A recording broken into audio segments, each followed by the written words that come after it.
I'm a native French speaker from Canada, but I have a very pronounced Acadian/kayak accent.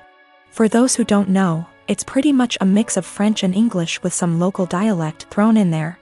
Pretty common in the Maritimes, where I still live.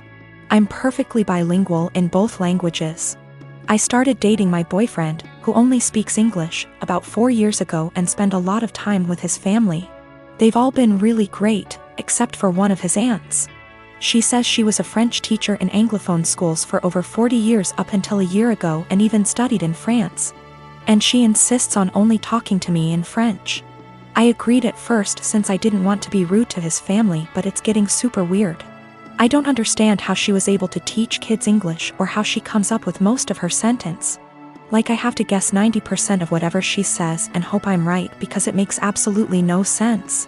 Example, she said a la citrouille la tarte va bien dans ma bouche, which roughly translates to the pumpkin a pie goes well in my mouth. When she meant this pumpkin pie tastes delicious, she constantly criticizes my accent and tries to correct my pronunciation of certain words, and tells me I need to pick a language.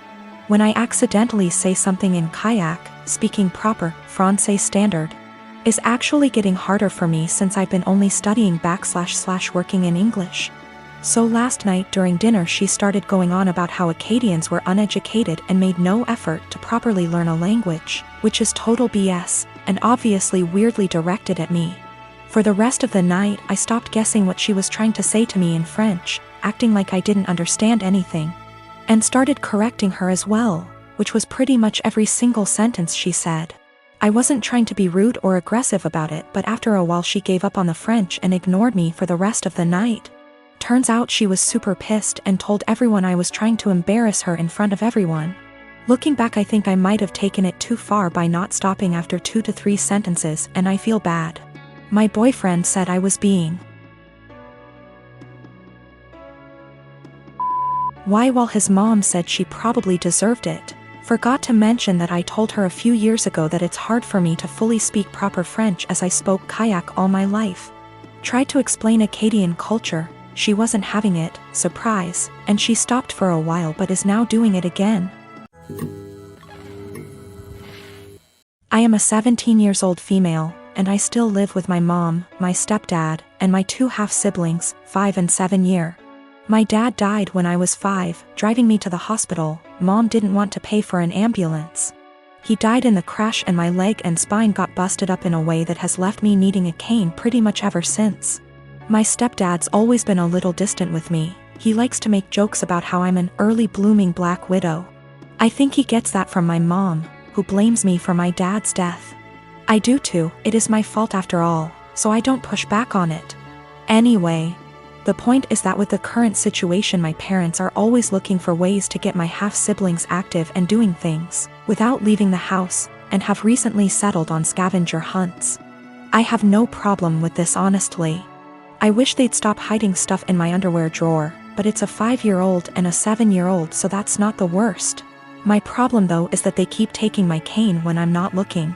I tend to get lost in my homework and my writing hobby and zone out, and having it be one of the items that my half-siblings have to find. When I complain to my stepdad, he's a SAHD, so is usually the one running these things. He scolds me for being selfish and points out that my swivel chair has wheels if I need the bathroom and that they always get it to me before I have to go downstairs for dinner. I tried my mom yesterday, and she said that I was being a brat and that if I wanted a father who cared about me I shouldn't have killed my dad. I got really upset at that point and called my grandparents, my mom's parents. Dads are dead too. They showed up at 10 p.m. yesterday, and Grandma screamed at them while Grandpa packed my stuff up and helped me out to their car. My mom's been blowing up my phone and email, calling me all sorts of names and accusing me of turning her family against her and trying to get her in legal trouble, since minors can't move out. And I can't help but think that maybe she's. My friend came to me yesterday at lunch with screenshots of my boyfriend's Tinder profile. The pictures were all old photos, so I confronted him immediately, expecting to hear something like, "Yeah." I forgot to delete that. Which is cool. He denied being on Tinder at all, and my friend suggested that she make an account, set it to his specifications, and see if he turns up. And there's his profile. So, this means that my boyfriend has been active on Tinder within the past 2 weeks. I confronted him with this and he changed his story. Now he's saying that his friend has been using his account. He shows me his phone and says, "Look, I have nothing to hide." And of course the app is deleted. So I take his phone, download Tinder, log in with his Facebook and see that he has been active, albeit infrequently. There was one girl that he tried to meet up with back in May when I was out of town. The girl gave him her phone number, and even though he deleted whatever messages they exchanged, I still saw that he had her saved in his contacts. So that's about everything that I know. He either cheated on me or planned on cheating on me while I went out of town, and I'm sure this isn't the only time it's happened. This relationship is pretty much over. He is swearing up and down that it's not true. He doesn't use Tinder and he doesn't know this girl. I'm going crazy with how much he's outright lying. He seems so sincere, but I know what I saw. I can't listen to him deny this one more time. This blew up while I was away. I'm sorry I won't be able to respond to every comment. So I did some stuff that was kind of petty and stupid today. I made a fake Tinder account, matched with my boyfriend. And he starts messaging me and immediately asks me to meet him for a drink. We agree to meet by a fountain in the center of my town, and I pack up all of his stuff in a tote bag, put on a great outfit and went to the fountain. I stood kind of out of the way of the fountain in the shadows where I could watch the street that I knew he'd be arriving from. I was devastated, but I figured this way I could catch him without a doubt and end things quickly. All the time, he's messaging this girl on Tinder. But he didn't show up. 2 of his roommates did. We didn't speak, I don't know them well, but they watched me for a while. Figured out what was going on after a few more Tinder messages, and left quickly. So I wait a few minutes and I call my boyfriend and ask him where he's at. He says he's just gotten off of work and he's going to meet his roommate for a drink. I confront him with the fake Tinder profile and he's dumbstruck and furious with his roommate, who he swears up and down is behind all of this. I'm at home now, just emotionally exhausted and confused. Whatever is going on with his roommates is super sketchy and creepy. Up until this point my boyfriend and I had a great relationship. Really, no red flags anywhere. If I had already been suspicious that he was cheating, this would be a much easier break for me. The most recent message on his Tinder account, when I checked it yesterday, was sent to a girl he had matched with before we met. It said, "Would you want to meet up with my friend?" My boyfriend is the kind of person whose iPhone passcode is 0000. I wouldn't be surprised if his roommates did know all of his passwords. So, his Tinder account is still matched with my fake profile. To me, that indicates that he probably isn't the person operating the Tinder profile.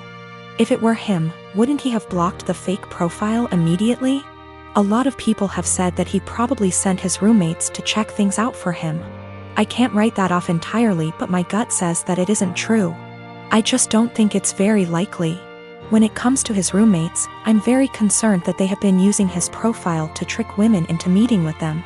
The fact that his profile hasn't been deleted makes me worry that my boyfriend is in on this. So that's about where I'm at right now. I'm worried that all of them are working together to, at best, scam women, at worst, assault them, and my boyfriend is at least passively involved. Either way, I feel some responsibility to do a little more digging.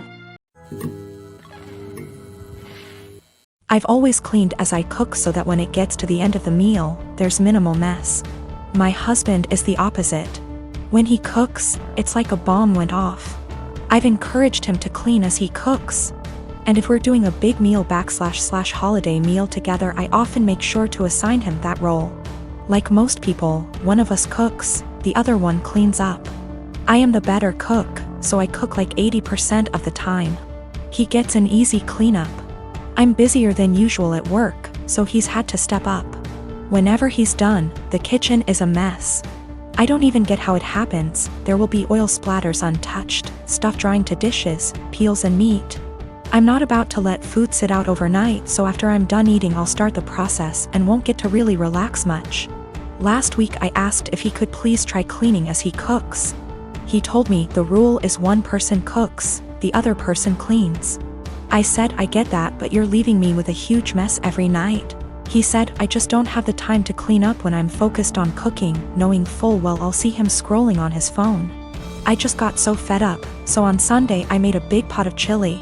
I didn't clean up as I worked. When I was done, I served him, sat down, enjoyed a beer and dinner. When he finally went into the kitchen, he said, "What the? Why is there such a mess?" I said that I was too busy paying attention to the chili to clean up. I started to get ready for bed. He was like, "You're just going to leave this here?" And I said yes.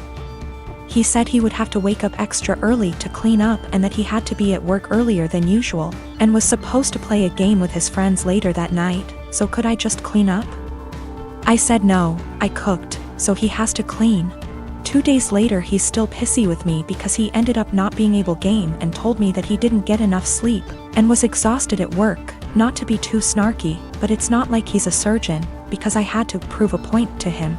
I told him that nothing else seemed to get his attention, and I feel pretty justified. He told me I was being a smug asshole about it and it was childish. We don't have a dishwasher, there's no room for one, so everything has to be done by hand. Additionally, doing the dishes means cleaning up the counters and stovetop and sweeping the floor, taking out the trash if need be. When I make chili, it's a process starting // dried chilies that I toast, soak, seed, pulverize, etc. Then there's cooking the dried beans, then there's the onions and garlic and the peels, any other veggies, seeding tomato, cans of tomato, grinding the spices, etc. Then there's grating cheese for the top, etc. It definitely left a ton of dishes and other stuff behind. So another thing that comes up is whoever cooks also cleans, but since I cook most of the time, I just don't see that as being also fair to me. I'll end up spending almost every single day after work. I've been ending work at 6 or 7 some days lately, cooking and cleaning. If I had him cook more I would definitely start to gain weight and then we'd have another issue altogether.